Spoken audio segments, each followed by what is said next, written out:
Good morning. This is Scott Collin. I'm the editor-in-chief of the Cannata Report. It's time for Fridays with Frank. I'm here with Frank Cannata, our founder, and this morning he's got a special guest. Hey, Frank. Hey, Scott, how are you? Excellent.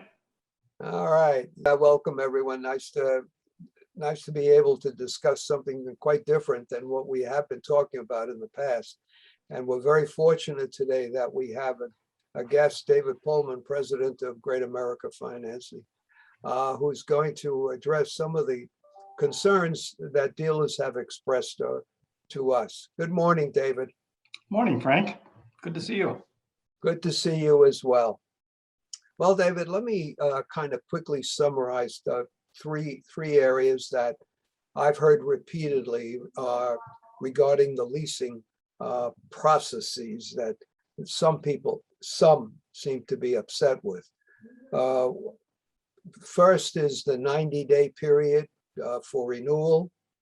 The complaint is that if a customer doesn't makes that window, he's extended for a year. So they feel that's unfair.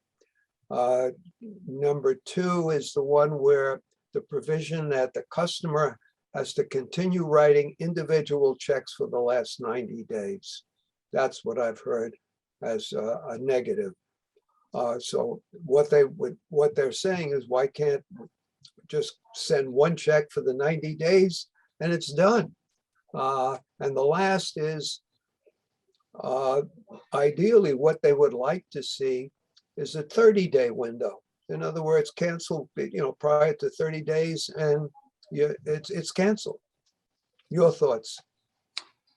Yeah, I mean, first off, Frank, on the whole topic, I mean, I think if the industry wants to move down the path of changing these things, we would be supportive. And when I say that, a couple of the examples you throw out there. So we don't, as an organization, have a 12-month lock.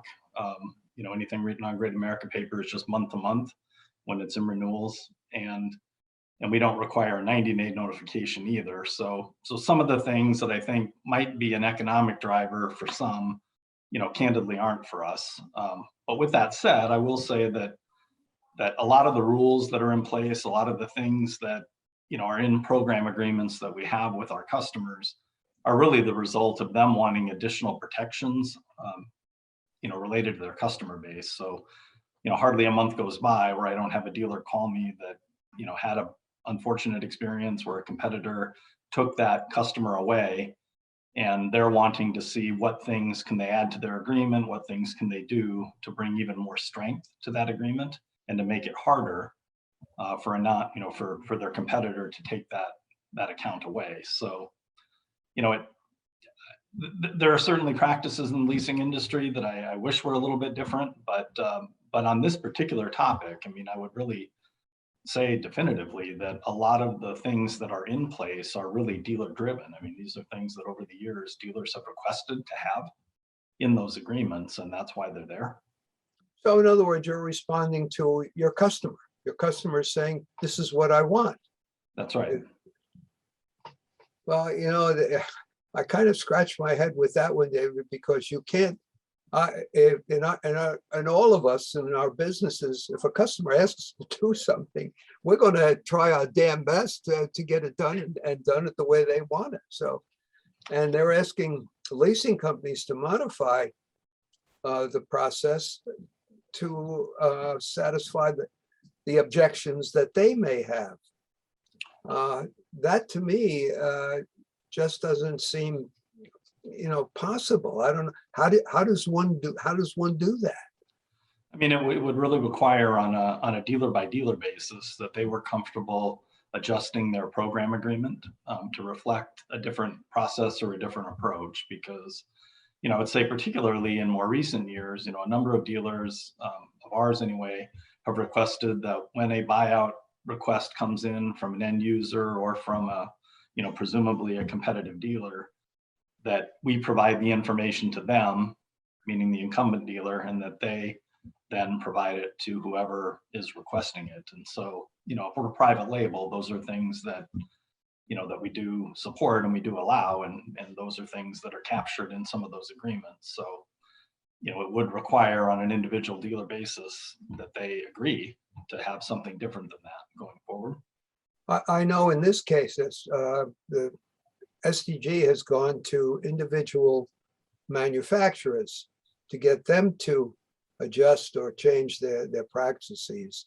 And they said that there were two manufacturers, and I'm not going to mention their names, that were supportive of these changes, because in talking to the manufacturers, both were adamant in saying what a dealer does with the leasing company he works with is his business, not ours. I think one of them said, yeah, there's a couple of things we can change in terms of our own direct operation that will be certainly more palatable, and they see the reasons for wanting to do it. But the thing that both of them made clear to me is this is strictly between a dealer and a leasing company. Would you agree with that? I would. Again, we have some boilerplate approaches to things, but there are a number of relationships where we've got very specific things as a result of the dealer wanting something that was maybe outside of our normal approach, but something that we could certainly support from a process perspective. And so we were willing to do that at the request. So, those are like I said, the things that are often processes or approaches they've come up with after they've had sort of a negative experience with a competitor. So yeah, well, the dealer that I spoke to that was adamant, and I asked him if we could do an interview, and would he speak and identify himself. Well, you know how that goes. I'll tell you, but don't mention my name.